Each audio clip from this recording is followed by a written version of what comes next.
अधिवेशन पार पडलं, प्रचंड मोठा गोंधळ बघायला मिळाला. अभूतपूर्व असा गोंधळ होता. काल तर एकमेकांवर आरोप करण्यात आले. एकंदरीत अधिवेशनाबद्दल तुमची पहिली प्रतिक्रिया? नाही, एक तर अधिवेशनात आम्ही मतदारसंघ राज्यातून सगळे देशातूनच लोक खूप अपेक्षेने येतो. राज्यातले, देशाचे, परराष्ट्र मंत्रालयाचे असे अनेक गंभीर विषयांवर चर्चा करण्यासाठी एक पॉलिसी म्हणून आम्ही सगळे इथे येतो. आणि जेव्हा गदारोळ होतो किंवा चर्चा होत नाही तेव्हा आम्हाला खूपच अस्वस्थ वाटतं, कारण इतक्या लांबून आम्ही सगळे येतो. सगळ्या देशातल्या खासदारांचा, मंत्र्यांचा वेळ, पार्लमेंटमध्ये होणारा खर्च, ह्या सगळ्या गोष्टी अस्वस्थ करणाऱ्याच असतात. कारण का पार्लमेंट हे अर्थातच चर्चेसाठी आहे.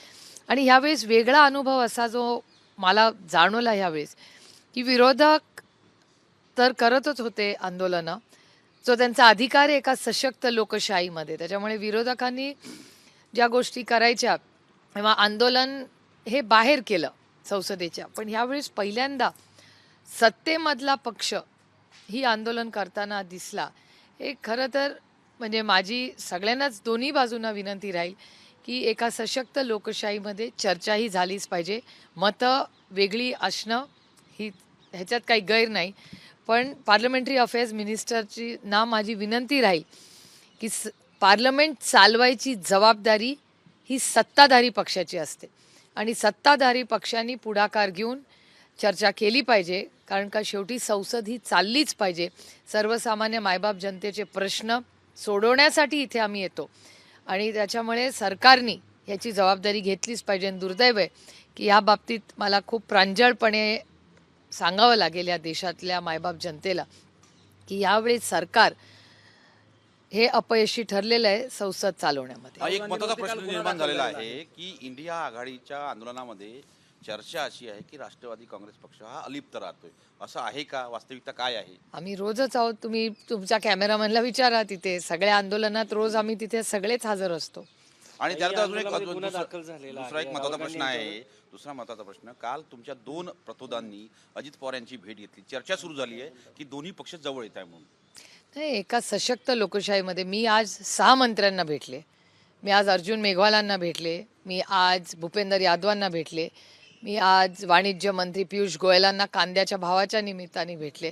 त्यामुळे मी तर रोज 5-6 मंत्र्यांना रोजच भेटते आणि मी ते फोटोही टाकते, ट्विटही करते. त्यामुळे माझ्यासाठी जर म्हणजे आमची एका सशक्त लोकशाहीमध्ये जरी आम्ही विरोधात असलो तर सत्तेत असलेल्या लोकांकडे जाऊन आपल्या भागाची, राज्याचे प्रश्न हे सोडवावेच लागतात ना. ह्यालाच लोकशाही म्हणतात. राहुल गांधींवरती काल गुन्हा दाखल झालेला आहे. नेत्यावरती अशा पद्धतीने गुन्हा दाखल होतो, हे खरं तर दुर्दैवी आहे. मला असं वाटतं काल जी काही घटना झाली दोन्ही बाजूनी, ती चर्चेतून त्याच्यातून मार्ग निघू शकत होता. त्यामुळे पार्लमेंटरी अफेअर्सच्या मंत्र्यांना माझी विनंती राहील की एवढा लढाई झगडे जर राहतील तर मग लोकशाही कशी? त्यामुळे मला कालची जी घटना झाली ही प्रचंड अस्वस्थता आणि वेदना करणारी होती आणि दुर्दैव आहे की कालची घटना झाली आणि ज्या पद्धतीने कोर्टबाजी किंवा केसेस झाल्या.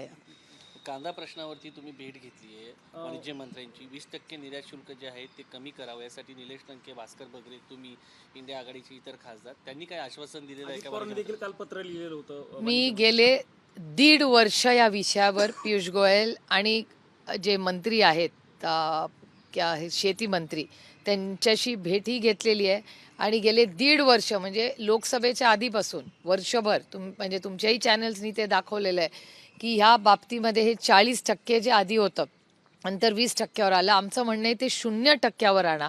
ही मागणी गेले 1.5 ते 2 वर्ष सातत्याने आम्ही सगळे करतोय. बीडचे एसपी जे आहेत त्यांची अखेर बदली करण्यात आल्याची घोषणा मुख्यमंत्री देवेंद्र फडणवीसांनी केली आहे. तुमच्या पक्षाचे खासदार बजरंग सोनवणे यांनी हा खरं तर पहिल्या दिवसापासून विषय लावून धरले, पण आज अखेर बदली वेळ गेला असं वाटतंय. निर्णय घ्यायला उशीर झाला. नुसती एसपीची बदली होऊन प्रश्न सुटत नाही. नुसत्या एसपीवर का तुम्ही म्हणजे जो वर्दी घालतो दरवेळीस मेन त्याच्या मागे षडयंत्र कुणाचं आहे हा मोकळा आणि बिचाऱ्या त्या पोलीसवाल्यावर तुम्ही सगळं खापर फोडणार, असं नाही चालणार. नुसत्या एसपीची बदली होऊन चालणार नाही. ह्याची व्यवस्थित एक SIT स्थापन करून ह्याची माहिती राज्याला आणि देशाला झाली पाहिजे. कारण का जी घटना बीडमध्ये झाली ही भयानक होती. म्हणजे माणसं सिनेमामध्ये वगैरे ना अशा गोष्टी पाहिलेल्या आहेत. हे वास्तव तुमच्या आणि माझ्या छत्रपतींच्या, शाहू फुले आंबेडकरांच्या महाराष्ट्रात अशी भयानक गोष्ट होते. म्हणजे माझा अजूनही विश्वास बसत आहे की एवढं क्रूर कोणी असूच कसं शकतं. कारण का जी माहिती तिकडून येते ही भयानक आहे. आणि इथे बजरंगप्पा सोनवणे, महाराष्ट्रामध्ये ही भारतीय जनता पक्ष, राष्ट्रवादी काँग्रेस पक्ष या आणि अनेक पक्षांच्या नेत्यांनी ज्या पद्धतीने हा मुद्दा तुमच्याच चॅनलवर खरं तर मी ते सगळे पाहिले, असेंब्लीमधले त्यांची सगळी भाषणं, नंतर यूट्यूबवरही पाहिली. त्यामुळे प्रचंड अस्वस्थ करणारी ही घटना आहे. मग संदीप क्षीरसागर असतील, सुरेश धस असतील, त्यांच्या सगळ्यांची भाषणंही मी ऐकली यूट्यूबवर आणि तुमच्या चॅनलवर. त्यामुळे मला असं वाटतं की आज महाराष्ट्रामध्ये आपण सगळ्यांनीच हे विषय फार गांभीर्याने घेतले पाहिजेत. एकीकडे बीड, परभणीला झालेली, मग परभणी बीडला झालेल्या घटना, त्यानंतर ज्या पद्धतीने काल मी तेही व्हिज्युअल्स तुमच्या चॅनलवर पाहिले की मुंबईच्या टिळक भवनवर ज्या पद्धतीने तोडफोड होत होती ती घटना असेल, किंवा मुंबईमध्ये तुम्ही काय खाता ह्याच्यावर तुमच्या घरावर वार होणार, हे म्हणजे मला विश्वासच बसत नाही आहे की तुमच्या आणि माझ्या आपल्या महाराष्ट्रामध्ये जिथे गोविंदाने आपण राहत होतो ते रोज अशा घटना कशामुळे होत आहेत.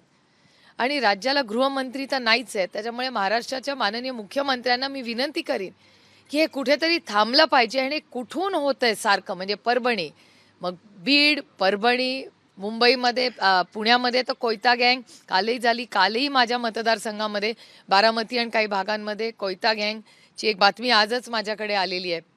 त्यानंतर मुंबईत होणारी घटना आणि टिळक भवनला, म्हणजे मला जेव्हा ते व्हिज्युअल्स मी पाहिले, ज्या पद्धतीने तोडफोड चालली होती, पोलीस तिथे आले, समोरच तिथे पोलीस स्टेशन खरं तर आहे. त्यामुळे नक्की कायदा आणि सुव्यवस्था ही महाराष्ट्रात राहिली आहे का नाही, आणि त्यातून रिझल्ट लागून मला वाटतं उद्या परवा 1 महिना पूर्ण होईल. या महाराष्ट्राच्या मायबाप जनतेने जर त्यांना एवढं मोठं मॅन्डेट दिलेलं आहे, तर मग या राज्याला 1 महिना जवळपास व्हायला आला. एक गृहमंत्री नसावा या राज्यात. आणि एवढी जर अस्वस्थता असेल तर काहीतरी प्रॉब्लेम आहे ना राज्यात. का नाही आता असेंब्ली चालू आहे, ह्याच्यावर माननीय मुख्यमंत्र्यांनी पुढाकार घ्यावा आणि एक ऑल पार्टी डिस्कशन व्हावं. ताई, धनंजय मुंडे यांचा जवळचा व्यक्ती वाल्मिकी कराड हा बीडमधल्या सगळ्या प्रकरणामध्ये आहे असं सांगितलं जातं. त्याची अद्यापर्यंत चौकशी नाही, गुन्हा नाही.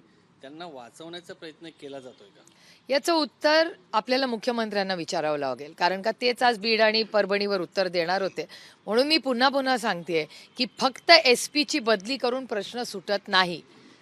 त्या दरवेळीच तुम्ही कुठल्या तरी अधिकाऱ्याचा बळी का घेताय? अधिकाऱ्याला कदाचित दबाव असेल ह्याची माहिती असली पाहिजे. कदाचित त्या अधिकाऱ्याची चूकही नसेल. त्या अधिकाऱ्याच्या मागे कदाचित तो काहीतरी करू पाहत असेल आणि त्याच्यावर इतका राजकीय दबाव असू शकतो असं तुमच्या सगळ्या चॅनल्सवर येतंय. तुमच्या प्रश्नातूनच माझं उत्तर आहे ना. जर तुम्हाला हा प्रश्न मला विचारावासा वाटतोय, याचा अर्थच की फक्त बदली करून त्या SP ची किंवा जो वर्दी घालून त्याचं काम करतो त्याच्यावर जर राजकीय दबाव होत असेल तर त्या पोलीसवाल्याची काय चूक? मग त्या पोलीसवाल्याचा तुम्ही बळी देणार जो मेरिटवर पास होऊन आलाय, आणि राजकीय दबाव तंत्र बांधून एखाद्याचं करिअर तुम्ही उद्ध्वस्त कराल? ही कुठली लोकशाही? ताई, काल जो मुंबईमध्ये हल्ला झाला त्यावरती वर्षा गायकवाड यांनी प्रतिक्रिया देताना सांगितलं की राज्यात इतरही कार्यालय आहे, पण मी दलित असल्यानं दलित बहिणीच्या कार्यालयावरती हल्ला करण्यात आला. एकीकडे डॉक्टर बाबासाहेबांचा अपमान होतो आणि मी जेव्हा बोलते तेव्हा माझ्या त्याच्यावरती हल्ला करण्यात आला. दलितांना लक्ष केलं जाते असं त्यांचं. मी वर्षाताईंची भेट ह्याच विषयासाठी घेतली, कारण का ती कालची दृश्य अतिशय अस्वस्थ करणारी होती. मी वर्षाताईंची आज सकाळी पार्लमेंटमध्येही भेट घेतली, कारण का हे जे काल टिळक भवनमध्ये झालं, टिळक भवनला खूप मोठा इतिहास आहे आणि गुंडागर्जी तो नाही चलेगा. मग ते काँग्रेसचा कुणाचंही ऑफिस असलं तरी गुंडागर्जी महाराष्ट्रात अशी कधी आम्ही पाहिलेली नाही आणि ती खपून आम्ही घेणारच नाही. त्यामुळे हे आज जे सत्तेमध्ये आलेले आहेत त्यांच्याकडून खरं तर एवढं मोठं मॅन्डेट असताना आमच्या खूप अपेक्षा होत्या त्यांच्याकडे की ठीक आहे, आम्हाला अपयश आलं असेल पण तुमचं सरकार आल्यानंतर तुम्ही काहीतरी कायदा सुव्यवस्थेची जबाबदारी त्यांची नाही. पवार साहेब आज बीडला जाणार आहेत, मसाजोगला ते उद्या भेट देणार आहेत. काय नियोजन कसं असणार आहे आणि सगळ्यात महत्त्वाचं निकाल लागल्यापासून लोकसभेचे या ठिकाणी सामाजिक ऐक्य महत्त्वाचं आहे, जर पवारसाहेब बोलताना म्हटले ते काय सांगाल? नाही, पवारसाहेब बीड आणि परभणी मला असं वाटतं दोन्हीकडे जाणार आहेत. आज का उद्या, म्हणजे आज ते पुण्याला जाऊन का औरंगाबादला जाऊन उद्या जाणार आहेत. दोन्ही त्यांच्या व्हिजिट्स आहेत.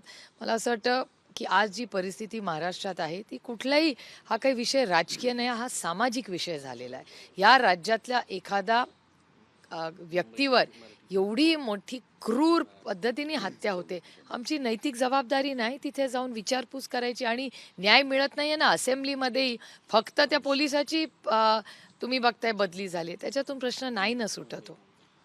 अमित शहांनी ज्या पद्धतीनं राज्यसभेत वक्तव्य दिलं होतं त्यानंतर आपण वातावरण बघतोय, अमित शहांनी या प्रकारचं वक्तव्य करणं हे अशोभनीय आहे असं म्हणतात. तुम्हाला काय वाटतं? त्यांच्या वक्तव्यानंतर ज्या पद्धतीने काल ज्या घटना पार्लमेंटमध्ये झाल्या त्या मला जास्ती अस्वस्थ करणाऱ्या होत्या. म्हणजे विरोधी पक्षाचा तर अधिकारच असतो आंदोलन करायचा आणि ते बाहेर शांततेच्या पद्धतीने करतच होते, पण सत्तेमधलेही लोक काल बाहेर होते आणि ज्या पद्धतीने कालची घटना झाली ही माझ्यासारख्या व्यक्तीला खरंच अस्वस्थ करणारी आहे. कारण का ह्याच्यासाठी आम्ही खरंच नाही येतो पार्लमेंटमध्ये.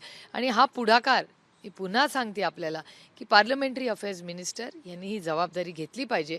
दोन्ही बाजूंना चर्चेला बोलवलं पाहिजे आणि चर्चेतूनच मार्ग, ही लोकशाही हो, या लोकशाहीमध्ये चर्चा तर झालीच पाहिजे ना. आणि याचा पुढाकार हा सत्तेतल्याच लोकांनी घ्यायचा असतो, कारण का हाऊस चालवायची जबाबदारी ही सरकारची आहे. मुंबईमध्ये एका मराठी याला मारहाण करण्यात आली आणि त्यानंतर आता पुन्हा एकदा मराठी अमराठी असा प्रश्न उपस्थित केला जातोय. कायदा सुव्यवस्थेचा प्रश्न येतो. नाही, काल जी घटना झाली ती वाईटच घटना आहे. कोणी काय खायचं हे ती व्यक्ती ठरवणार ना. ते ज्या पद्धतीने काल जो हल्ला झाला त्याचा मी जाहीर निषेध करते. आणि पुन्हा पुन्हा महाराष्ट्रातली कायदा आणि ही सुव्यवस्था ही अतिशय, म्हणजे आत्ता एवढा मोठा मॅन्डेट करून एवढी निवडून आलेली आहेत, 1 महिना झाला गृहमंत्री नाही राज्यामध्ये आणि रोज कुठली ना कुठली घटना होते. मग राज्यात ही जबाबदारी कोण घेणार? शांततेची जबाबदारी कोण घेणार? आणि हा छत्रपतींचा महाराष्ट्र आहे, शाहू फुले आंबेडकरांचा महाराष्ट्र आहे. आपल्याकडे अशा कधी घटना झाल्या नाहीत हो. आणि रोज घटना होत आहेत. अस्वस्थता एवढ्यासाठी येते की रोज कुठली ना कुठली घटना येते ना. त्यामुळे माननीय मुख्यमंत्र्यांना याचं उत्तर द्यावं लागेल. एबीपी माझा, उघडा डोळे बघा नीट.